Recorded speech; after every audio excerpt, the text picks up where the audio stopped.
இந்த 2 நாளா கோவை மக்கள் எனக்கு கொடுத்த அந்த வரவேற்புக்கு கோடான கோடி நன்றிகள்.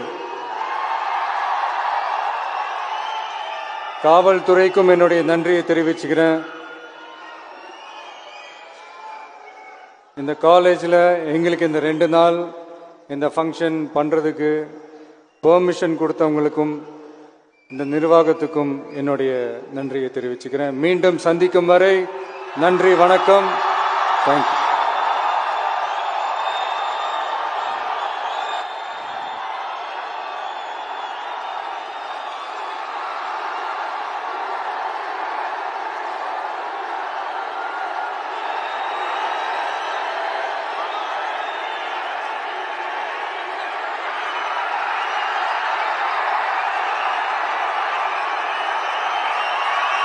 கொங்கு மண்டலம் தைரியமா சொல்லுங்க, இனி கொங்கு மண்டலம் தளபதியின் கோட்டை.